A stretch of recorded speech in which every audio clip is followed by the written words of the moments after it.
Grade 2 کے تمام بچوں، کیا حال ہیں آپ کے؟ آج ہماری گریڈ 2 کی اردو کی کلاس ہے اور آج ہم اپنی اردو کی کتاب کا سبق نمبر 2 جو کہ نعت پر مشتمل ہے پڑھیں گے۔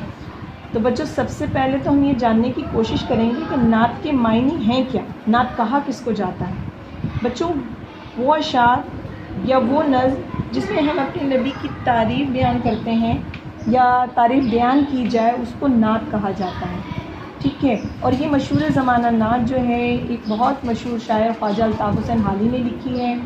چلیں بچوں آج ہم اپنی کلاس میں نہ صرف اس نعت کی ریڈنگ کریں گے بلکہ ساتھ ساتھ ان تمام اشعار کو جو شاعر نے بڑی محبت کے ساتھ ہمارے نبی کی شان میں کہے سمجھنے کی کوشش کریں گے۔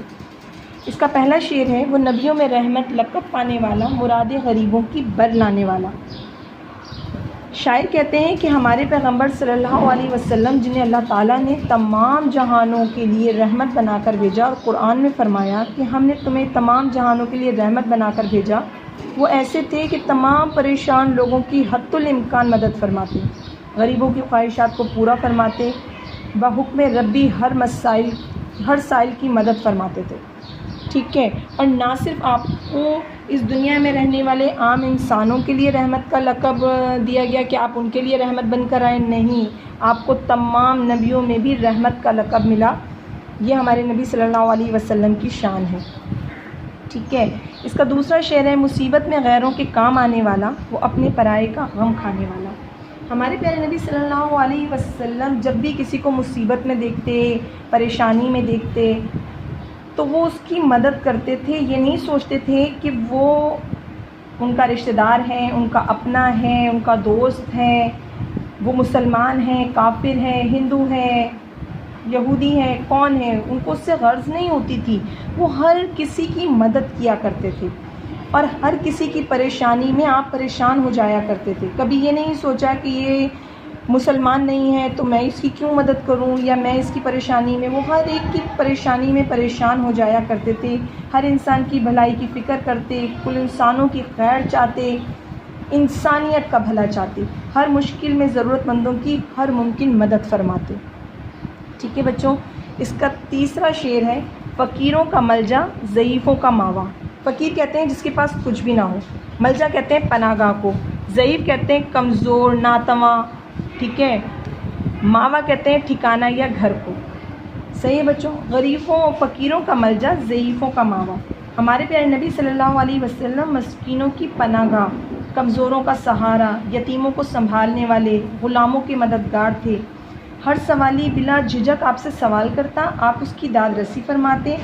آپ کی آمد سے اہل عرب کے کمزوروں کو طاقت ملی اور محروموں کو محرومیوں سے نجات مل گئی، یعنی اگر کوئی پریشان ہوتا تھا، کوئی کسی بھی طرح کی مصیبت میں ہوتا تھا، وہ ہمارے پیارے نبی صلی اللہ علیہ وسلم کے پاس آتا تھا اور آنے کے بعد وہ اپنی ہر پریشانی، ہر فکر سے آزاد ہو جاتا تھا اور ہمارے پیارے نبی صلی اللہ علیہ وسلم اس کو اپنی رحمت کے سائے میں لے لیا کرتے تھے۔ اس کا چوتھا شعر ہے، خطا کار سے درگزر کرنے والا، بد اندیش کے دل میں گھر کرنے والا۔ خطا کار کہتے ہیں جس سے کوئی غلطی ہو جائے، درگزر کہتے ہیں معاف کرنے کو، بد اندیش کہتے ہیں کسی کا برا چاہنے والا، برا چاہنے والے کو بد اندیش کہا جاتا ہے، ٹھیک ہے۔ یہ تو میں نے آپ کو ان کے جو اس شعر میں جو مشکل الفاظ ہیں اس کے معنی بتا دیے۔ اب ہم آتے ہیں اس کی تشریح کی طرف۔ ہمارے پیارے نبی صلی اللہ علیہ وسلم بڑے بلند خیال اور وہ درگزر کا پیکر تھے، بڑی سے بڑی غلطی پر بھی غلطی کرنے والے کو مسکرا کر معاف کر دیا کرتے تھے، بدلہ نہیں لیتے تھے، اپنے اخلاق سے اپنے بدترین دشمن کو بھی اپنا دوست بنا لیا کرتے تھے۔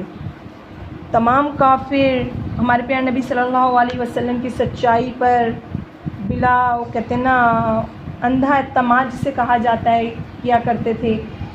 ہر کوئی اپنے تمام مسائل آپ کے پاس لے کے آتا تھا، اگر کوئی فیصلہ کروانا ہوتا تھا تو آپ کے پاس آ جاتے تھے کہ جی کفار کے اندر بھی کہ رسول پاک صلی اللہ علیہ وسلم ہمیں یہ فیصلے کروانے ہیں، اور آپ بلا جھجک ان کے فیصلے کیا کرتے تھے اور اس کو دل سے تسلیم کیا کرتے تھے۔ ہمارے پیارے نبی صلی اللہ علیہ وسلم کو اللہ تعالیٰ نے ایسا مرتبہ عطا کیا تھا۔ اس کا پانچواں شعر ہے، مفاسد کو زیر و زبر کرنے والا، قبائل کو شیر و شکر کرنے والا۔ مفاسد کہتے ہیں بیٹا فتنے، جھگڑے، برائیاں کرنے والے کو۔ ہمارے پیارے نبی صلی اللہ علیہ وسلم نے آنے کے بعد اہل عرب کے تمام فتنے فساد ختم کر دیے اور معمولی باتوں پر جو قبائل آپس میں ایک دوسرے کو مار دیا کرتے تھے، جنگیں کرتے تھے، ایک دوسرے سے لڑتے تھے، اور وہ لڑائیاں جو تھیں وہ سالوں چلتی رہتی تھیں۔ آپ صلی اللہ علیہ وسلم نے ان سب کو ایک دوسرے کا ایسا دوست بنا ڈالا کہ وہ ایک دوسرے پر اپنی جان قربان کرنے کے لیے ہر وقت تیار رہنے لگے۔ ہمارے نبی صلی اللہ علیہ وسلم نے تمام قبائل کو، تمام لوگوں کو ایک دوسرے کا دوست بنا ڈالا۔ اب اس کا چھٹا اشارہ ہے، اتر کر ہیرا سے سوئے قوم آیا اور ایک نسخہ کیمیا ساتھ لایا۔ سوئے قوم کا مطلب ہوتا ہے قوم کی طرف آنا۔ ہیرا، غار ہیرا کو کہا گیا ہے جہاں ہمارے پیارے نبی صلی اللہ علیہ وسلم پر اللہ تعالیٰ نے پہلی وحی جو ہے نازل فرمائی۔ تو اس شعر کا مطلب ہے ہمارے پیغمبر صلی اللہ علیہ وسلم کو 40 سال کی عمر میں غار ہیرا میں نبوت ملی تھی، نئی شریعت ملی، نیا قانون زندگی ملا۔ گویا رب کائنات نے ایک ایسا فارمولہ ہمارے پیارے نبی صلی اللہ علیہ وسلم کو عطا کیا جس سے اہل عرب کے تمام مسائل کا آنن فانن حل مل گیا۔ ٹھیک ہے بچوں، تو امید ہے آپ کو یہ نظم جو ہے وہ پوری طرح سے اس کے معنی، اس کی تشریح آپ کو سمجھ میں آ گئی ہوگی۔ اللہ حافظ۔